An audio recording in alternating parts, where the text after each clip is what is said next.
my remarkable wife, First Lady M.K. Pritzker. As you've probably noticed, this State of the State speech looks a lot different than it has in the past. Standing inside a crowded room to deliver a formal address is not possible right now, nor would it be appropriate.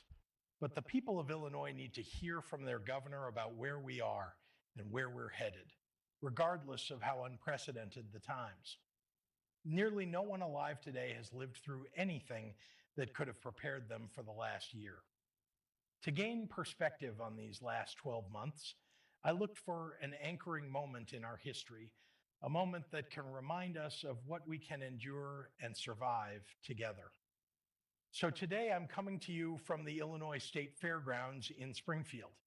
You see, over 100 years ago, in October of 1918, a 100-bed emergency makeshift hospital was constructed here to care for Illinoisans afflicted with what became known as the Spanish flu, because there was no more room at the hospitals.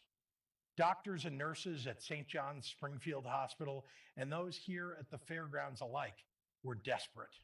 It seemed that as quickly as patients came in, they were dying even faster. And everything was made all the more dire because so many healthcare professionals were overseas on the fighting fields of World War I, even as this microscopic enemy raged on the home front. One of the young nurses was from a town called Loami, Illinois, a woman by the name of Hallie Staley Kinter.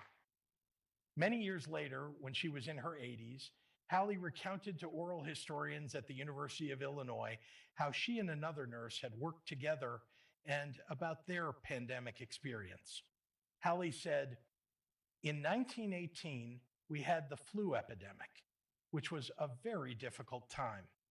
The doctors hardly knew what it was when it first came, and you'd have to have the windows open, and the rooms were so awfully cold at night, and well, it was hard. Of course, the other nurse, she went down with the flu, and then I followed shortly after. I made it through, but she died, and I always felt bad about that. She didn't make it, but I did." Last September, I hosted memorial services for those who've lost loved ones and friends in this current COVID pandemic. It was attended in person by a few of the family members of Illinoisans who had died of COVID so far, and tens of thousands tuned in to attend remotely. I knew that the pandemic was far from over, but I also knew that people had not had a chance to collectively grieve. Indeed, so many Illinoisans who have lost family and friends to this terrible disease were not even able to have the full funeral services they might normally have had to celebrate the lives and mourn the loss of their loved ones. So on a beautiful early September night in the cathedral at the University of Chicago, Lieutenant Governor Stratton and I bore witness to the grief of several Illinois families who came to speak to the memories of those who were loved and lost, and to represent our collective sorrow. One of the last individuals to give testimony that night was Lawrence LeBlanc, whose wife of 23 years, Joyce Pecubis LeBlanc, was an ICU nurse at the University of Illinois Hospital in Chicago. Much like Hallie Kinter 100 years earlier, Joyce rushed in where others feared to tread. Her husband said, "When the pandemic started, I asked her to please stay home, but she said no. That was her calling. That's why she joined the nursing profession." Joyce, a nurse for more than 30 years, passed away from COVID-19 on April 23rd, 2020. About 23,500 Illinoisans died from the Spanish flu, and as of today, we have lost more than 20,000 Illinoisans to COVID-19. The man who preceded me in this job by a century, Governor Loudon, issued a proclamation in October 1918 telling residents, "It is advisable to prevent all unnecessary social gatherings for the present." The Illinois Director of Public Health at the time, Dr. St. Clair Drake, warned citizens that every community in Illinois will be affected by influenza before the epidemic subsides. Everything old always seems to become new again. And despite all we've learned and discovered about medicine and science in 100 years, fighting a raging pandemic successfully continues to rely on the selflessness and sacrifice of our citizens. Just as our predecessors did 100 years ago, we've had to shutter businesses, cancel public gatherings, close schools and theaters and restaurants, and ask our citizens to wear masks and limit human contact. All of this was done in the pursuit of one goal and one goal only: saving as many lives as possible. And we have done that. Because of all of you and what you've been willing to sacrifice, Illinois never ran out of hospital beds or ventilators or doctors to care for patients, even when our peer states did. Despite being one of the largest states in the country, we have one of the lowest transmission rates of COVID-19. Ours is among the most accessible testing infrastructures in the nation, even deploying mobile sites to over 450 communities around Illinois. But the price we've paid to save lives has been enormous, and we do not honor sacrifice when we do not recognize it. We've had to go an entire year separated from people that we love. In order to preserve our lives, for a time, we've had to forego our way of life. Babies have been born that grandparents have never been able to hold. Couples have married without lifelong friends beside them. Students have had to graduate without a handshake or a hug. Grief, an emotion that thrives on loneliness, has been able to escape the salve of community. Businesses, built painstakingly over generations, have had to shutter their doors. Communities that had already suffered greatly because of disinvestment and discrimination have seen their challenges multiply. And the tiny joys that fill the cracks in our lives have been taken from us. The songs of a choir, a full Thanksgiving table, a high five after a workout, a prom dress, a hot dog at a Cubs game, a bucket list trip, a smile not hidden by a mask, a long night of laughter with good friends at a favorite restaurant. As a result, we are all struggling together right now. It's okay to feel overwhelmed. It's okay to admit that we have a new appreciation for the true fullness of life, and that we ache to return to the way the world was just a year ago. But our grief needs to help us embrace the most important lesson of the last year: that the best way to make our way in the world is together. With 2021 comes new hope. We have a vaccine that works and that starting today is being distributed right here on the Illinois State Fairgrounds. With the patience of Job, we continue awaiting our supply of vaccine that will meet our demand. As that happens, when it's your turn, I implore you to step up and get vaccinated. Illinois is a state of over 12.5 million people. Although it's not enough to meet demand, this week the federal government is providing us with 405,000 vaccine doses, and we're administering all of them. Local health departments led by nurses and frontline workers are our healthcare heroes, from Jackson County to Winnebago County, across all 102 of our counties, and they're running on all cylinders. As a result, for the month of February, Illinois has been the vaccination leader among the 10 most populous states in the country. Under the incomparable leadership of Dr. Ngozi Ezike, supported by doctors and nurses across the state, Illinois has vaccinated over 11% of its residents. We are working every day to reach people of color, where historical disinvestment makes them both more vulnerable to the disease and more skeptical of the vaccine. Of course, there is still much work to be done, especially as the federal supply of vaccine remains lower than demand. But with a new president who is willing to push all the levers of government to increase vaccination supply, we will get closer and closer to getting enough immunity among our population so that we can keep our families healthy, return to normalcy, once again prosper and thrive. I have always believed that our economic recovery, both as a nation and as a state, goes hand in hand with our recovery from the virus. I certainly had no expectation when I became governor that we would spend all of this time battling an invisible enemy together. I had bolder plans for our state budget than what I'm going to present to you today. It would be a lie to suggest otherwise. But as all of our families have had to make hard choices over the last year, so too does state government. And right now, we need to pass a balanced budget that finds the right equilibrium between tightening our belts and preventing more hardships for Illinoisans already carrying a heavy load. To my colleagues in the General Assembly, our choices have never been easy, but more than ever, the decisions we make together in the coming months must protect our working families and those most in need, so many of whom feel like they're at the end of their rope right now. If there is anything the last year should have taught us, it's that we need a reliably well-funded government. Many on the far right have made their name in politics by touting cuts to unemployment programs and health insurance coverage. They called anyone who sought unemployment benefits takers. They demonized state employees, and they fought unrelentingly to eliminate any state or federal funds designed to make healthcare more accessible, equitable, and fair.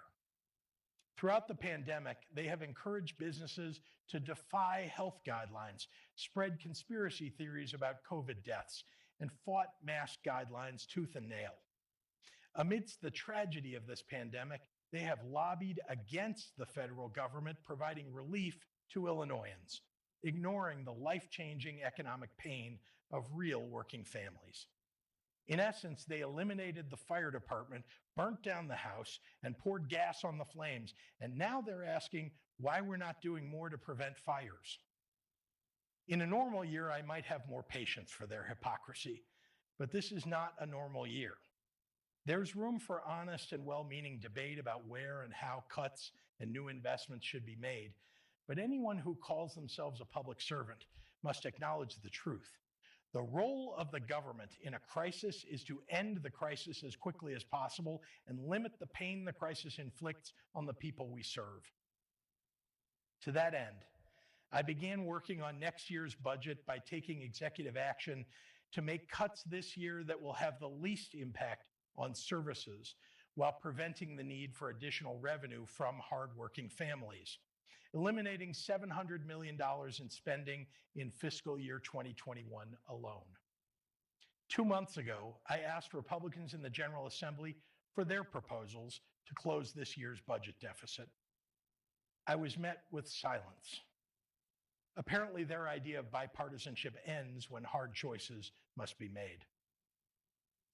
I won't pretend that these tough decisions don't have a human impact, because we are operating within one of the most bare-bones government infrastructures in the country. While the right-wing carnival barkers have used our state as a laboratory to undermine essential public investments, the fact of the matter is Illinois state government spends less money per person than the majority of states in this nation. 20 years ago, Illinois had about 30% more employees than it does today. We had 40% more Illinois State Police to protect the 58,000 square miles of our state. Our Environmental Protection Agency had nearly 60% more people protecting our air and water. And state government's share of spending on education has steadily dropped to the lowest in the nation, leading your cities and your counties and your school districts to impose suffocatingly high property taxes in order to maintain quality public education. Government cannot be bloated, but it must have the resources to provide for the needs of our state's residents. We live in a challenging moment in so many ways, not the least of which are the choices that must be made to balance our state budget in the midst of economic hardship for everyday Illinoisans.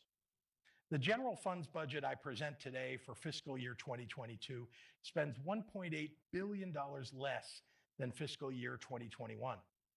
It reflects $400 million in additional cuts to appropriations, a hiring freeze, flat operational spending, full required pension payments, and the closure of unaffordable corporate loopholes.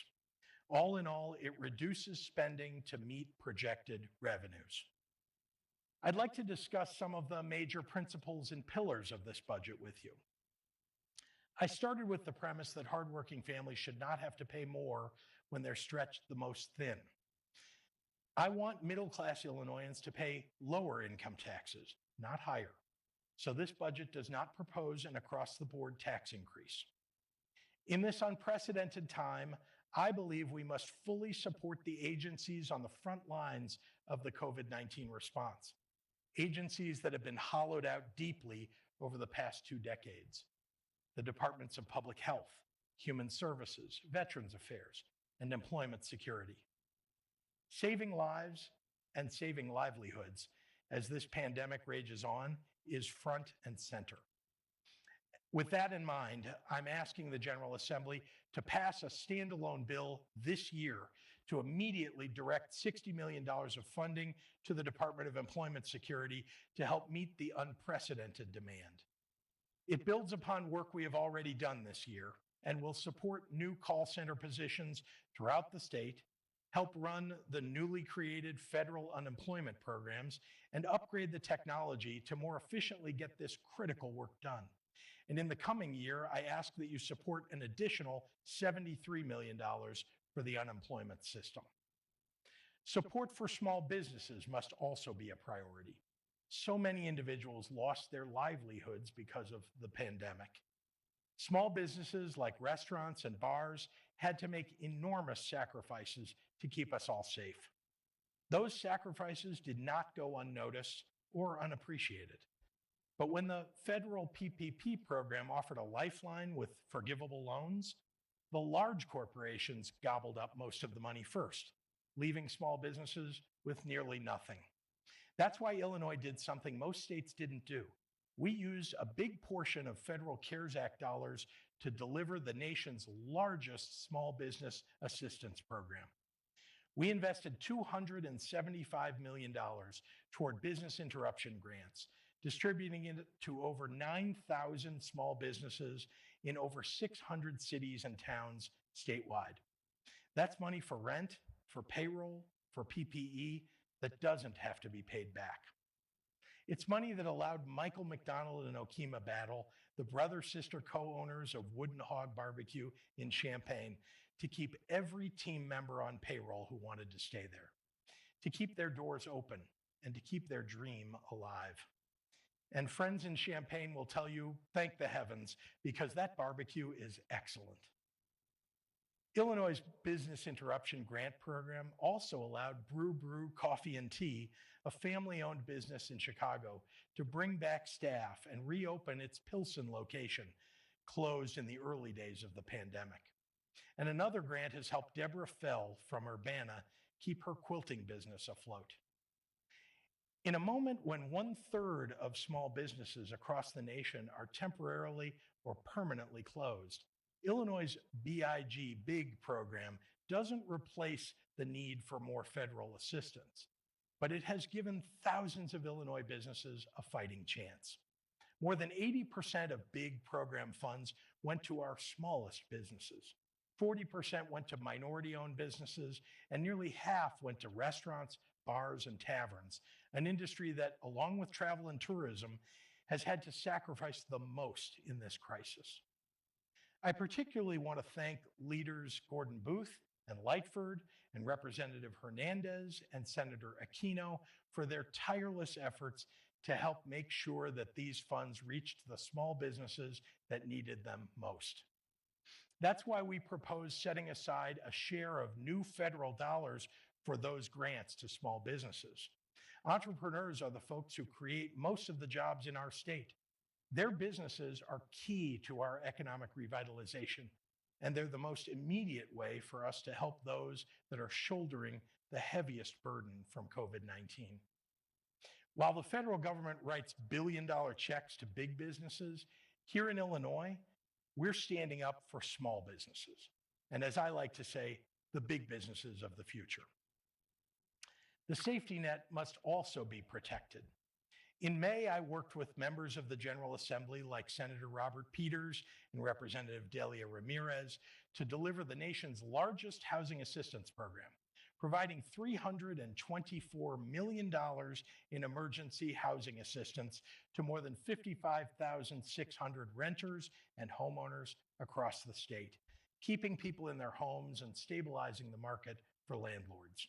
We dedicated a record $275 million to help pay utility bills for those suffering COVID-related income loss. Homelessness is never acceptable, but in a pandemic, it's downright barbaric. And when the pandemic interrupted schools and senior care, we put food on the table of those who needed a helping hand, delivering over 10 million meals to our seniors at home and over 113 million meals to school-age children and their families. No senior citizen and no child should ever go hungry in this country. Indeed, nobody should. This budget also preserves my increased investments in education, which is foundational to a strong economy and a vibrant future. And I fully incorporated the work of Senator Lightford and Representative Ammons to make education in Illinois more equitable. In March of 2020, I promised schools that they wouldn't lose funding because of the pandemic, and this budget keeps that promise. The federal government has made extraordinary efforts to support schools during this time, with $2.8 billion allocated to Illinois schools thus far, and more is expected. Thanks to this funding, we can protect our K-12 investments at current spending levels. No schools will have to reduce spending, and they can instead focus on meeting the needs of students who have tried to learn in a chaotic and trying time. The increased federal funding from the federal government will help us overcome the learning loss so many children experienced during this pandemic. I call on school districts across the state to use those additional funds to follow the Biden plan for restoring safe, in-person learning and to address COVID learning loss, not only this spring, but into the summer too. Higher education, which was cut deeply by my predecessor and his General Assembly allies during their self-inflicted budget impasse, is fully protected in this budget proposal. Our colleges and universities are facing so many other challenges that we should not ask them to take on more.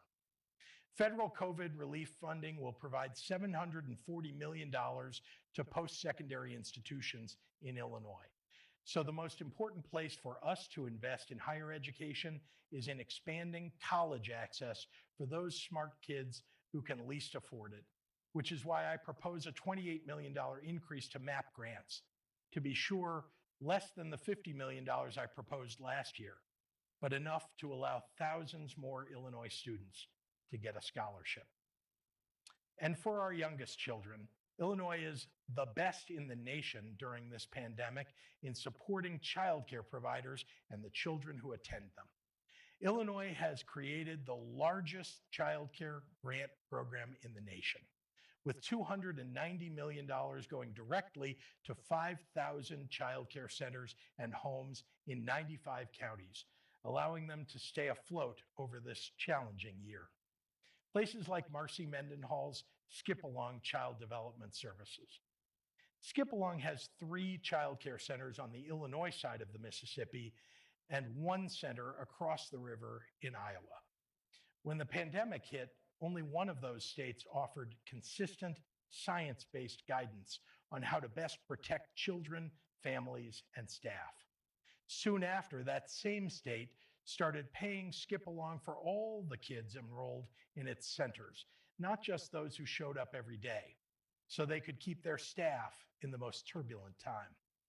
And that very same state made it possible for all essential workers to enroll in its child care assistance program so that their kids had a safe place to go when they couldn't stay home, and reduced parental copays for the program to just $1 a month. What Illinois has done to preserve child care and reduce the burden on working families has been rightly held up as a model for the nation. And it has meant that even with all the terrible tolls of this pandemic, more than 100,000 of Illinois' youngest families had one less thing to worry about every day. In short, even absent necessary federal action, Illinois gave our all to keeping an entire industry alive, an industry that has the power to make or break women's participation in the workforce in a way that other states failed to do.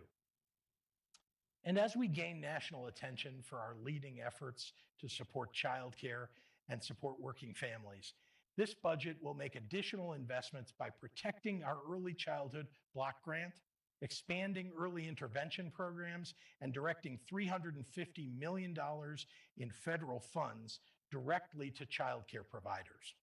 And thanks to the insights and hard work of my Early Childhood Funding Commission, we'll use some of the recent federal funding to build community-level supports for connecting young families to the services they need as we emerge from this pandemic.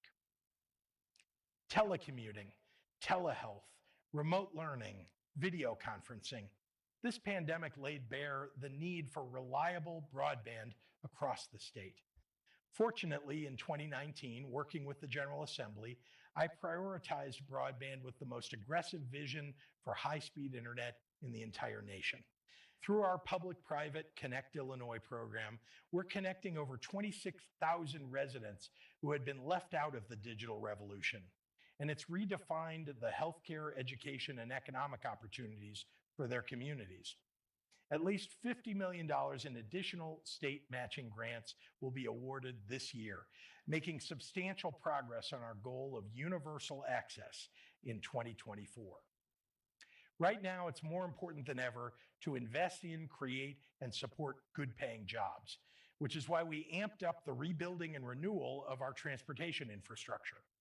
In the last fiscal year, FY 2020 alone, we improved 1,700 miles of highway, completed 600 highway projects, and over 120 bridges in every corner of the state.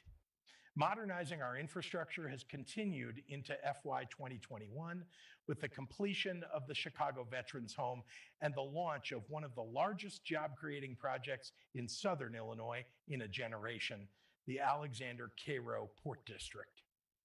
At its core, our pandemic response is focused on saving lives and protecting working families. We've helped keep tens of thousands of families from losing their homes, kept them fed, and ensured their children had a safe place to go each day.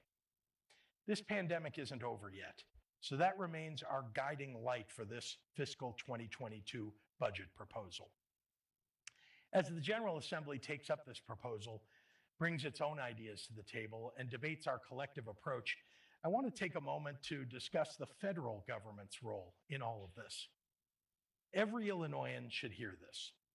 For decades, Illinois has been forced to send billions more tax dollars every year to the federal government than we receive back from them in support of our citizens. Federal spending is rigged against Illinois. We've been subsidizing public services for other states like Iowa, Kentucky, Indiana, and Missouri. You deserve better. I'm fighting for better. Congress must act decisively, and I urge every Illinoisan to add their voice to this demand. So far, not a single Republican congressman from Illinois has supported you getting back what you paid for. If not in a national crisis, when will they stand up for us? Now is the time. Let's be clear, congressional action will help us today, but it won't solve Illinois' remaining fiscal challenges.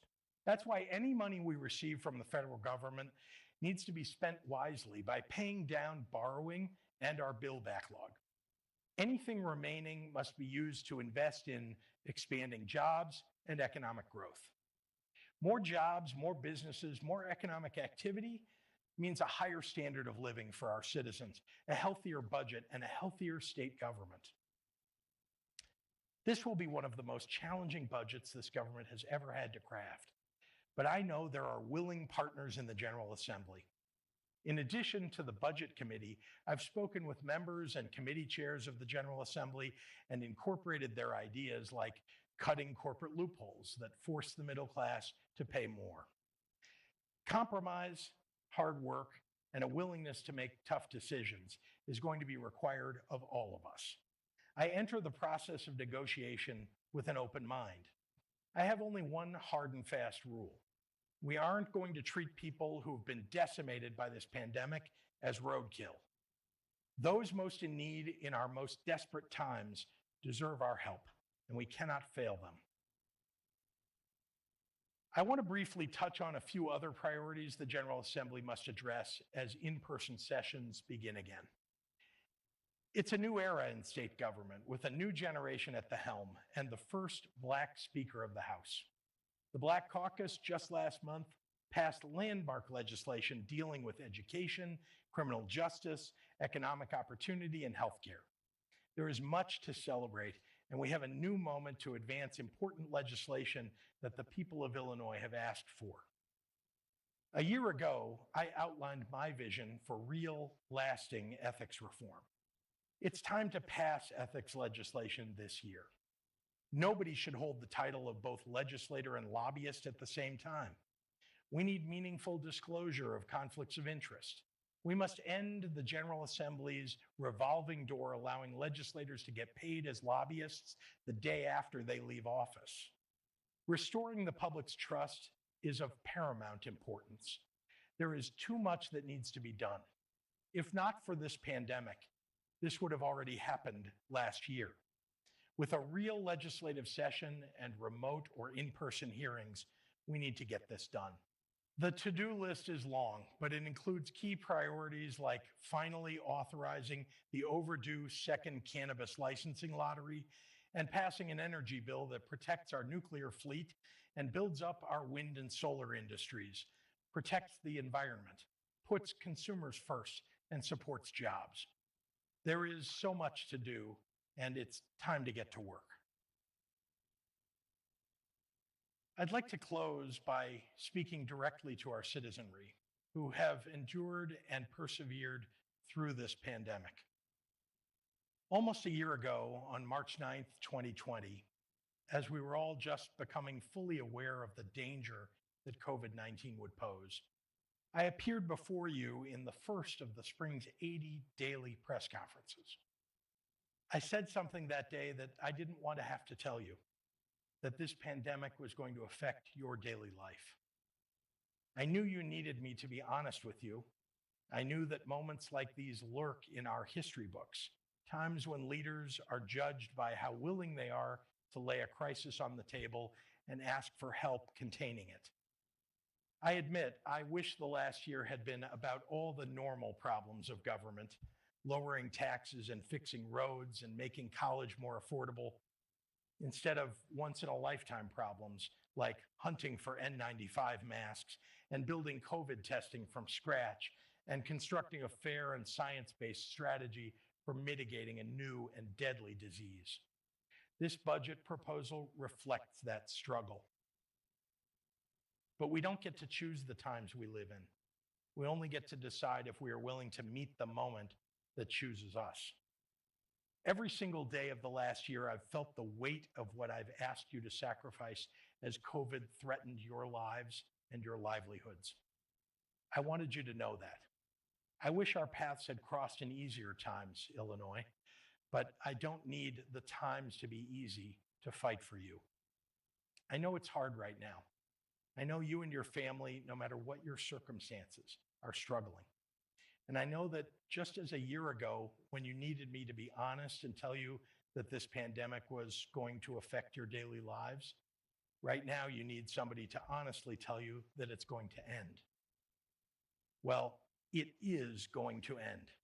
The marathon has been long, and I believe there is one more leg left to run. It requires patience and perseverance and courage to battle the last attacks of an invisible enemy. But it is going to end. That is something I promise you. In 1918, these state fairgrounds were used to save our citizens. 100 years later, they are saving us once again, serving as one of the largest vaccination sites in Illinois.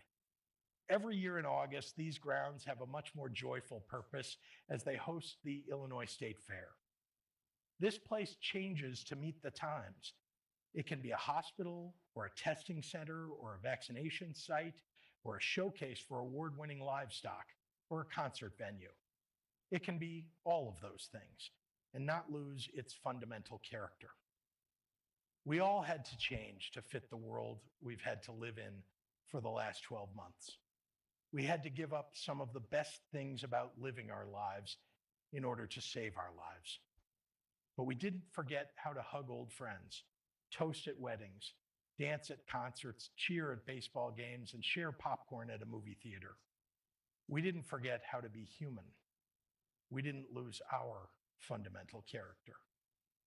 What is old always becomes new again, and Illinois' oldest treasure is the character of its people. It runs rich with a strain of generosity, empathy, and steely-minded fortitude that stretches from Hallie Staley Kinter to Joyce Pacubus LeBlanc. As long as there is hardship to face, we will face it. As long as we need heroes here in Illinois, they will appear. As long as we need to be strong, we will be, because that is the state of our state. Generous, heroic, and strong, always. God bless you, and God bless the great state of Illinois.